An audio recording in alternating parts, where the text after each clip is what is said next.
Use Video Training Series 1. This is video 6 of 6, titled Why Healthy Relationship Boundaries Requires Various Amounts of Openness.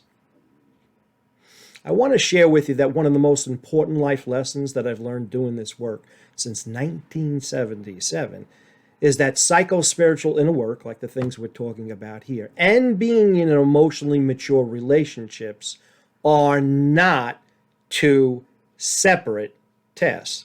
They are one simultaneous process on your journey home to your inner self. That's because relationship mastery is a major element of everyone's human incarnation, right? It's part of your curriculum.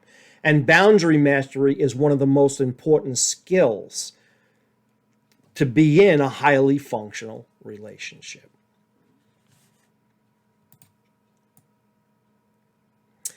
That is why in this video I want to focus on why the amount of truth and openness that you share with another person depends on how intimate you want to be with them.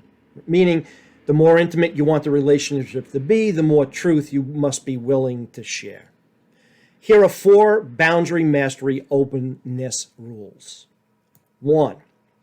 Always tell yourself, the whole truth, and nothing but the whole truth. Don't BS yourself ever.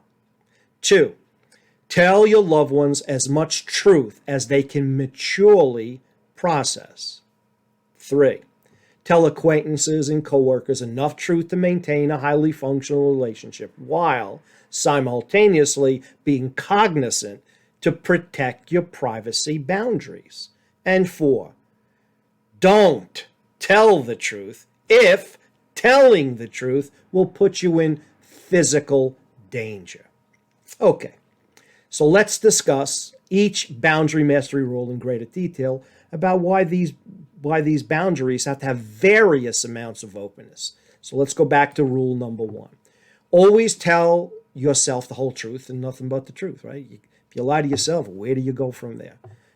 Okay, so the most intimate connection in your whole life is the connection with your own inner self. Self-dishonesty, at best, is counterproductive, and at worst is catastrophic.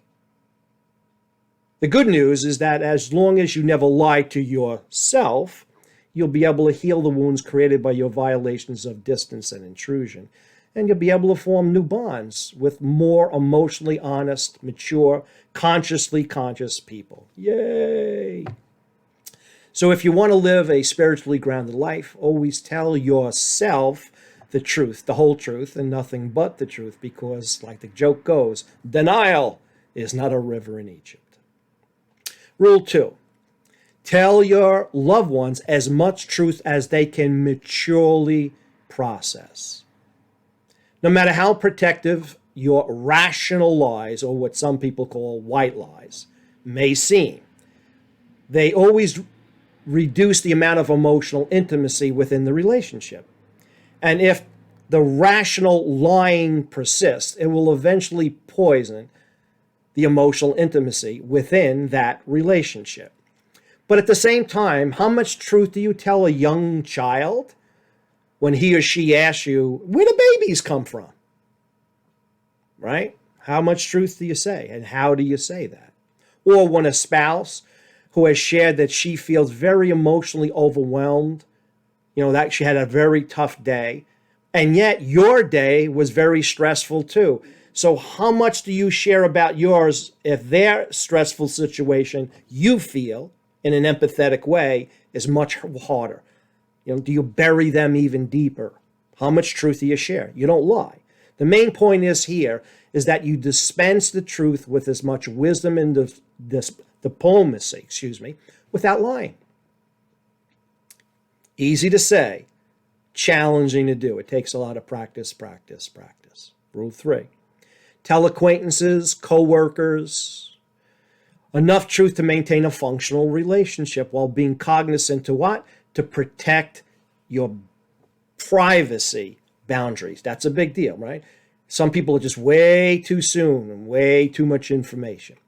Oftentimes, creating healthy boundaries requires you to say nothing, not lie, say Nothing.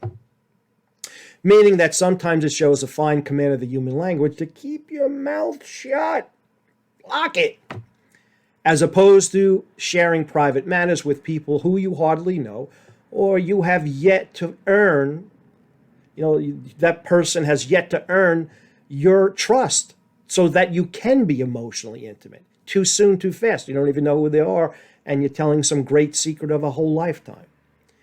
The key to this boundary openness rule is to reveal just a bit of truth at a time, meaning a little bit at a time, right? There's no need to blurt out your whole life story to everyone you says hello to. Tell a bit of the truth, right? Then evaluate the reaction, and then tell a little bit more or not. This gradual approach allows you to adjust your relationship boundaries without undue melodrama or oversharing. And the last rule: don't tell the truth if telling the truth is going to put you in physical danger, physical harm. Rule number 4 is really kind of simple. If a kidnapper has you in captivity and is threatening your life, puts a blade to your throat, go ahead and lie. It's not the time to be ethical about it. Meaning, say and do whatever you have to say and do to save your life. The next video begins a new video series consisting of 3 videos about how to change your behavior. So we're going from covering in the first 6 videos the foundational aspects of any healthy, emotionally mature adult, self-parenting, and boundary mastery, to now, all right, how do you change your behavior? I mean, you're a coach or some other kind of holistic practitioner. Why are you hired? You're hired to help them make certain permanent behavioral changes. So you need to know how to change first your behavior, because you can't give away what is not inside of you. If you resonated with what I shared today, my Spiritual Life Coaching School, Holistic Learning Centers, has a free transformational course where you can experience clinically proven psycho-spiritual exercises that we've been developing since 1993. You can call 888-HLC-0878, or again, just go to the website at www.holisticlearningcenter.com. Namaste.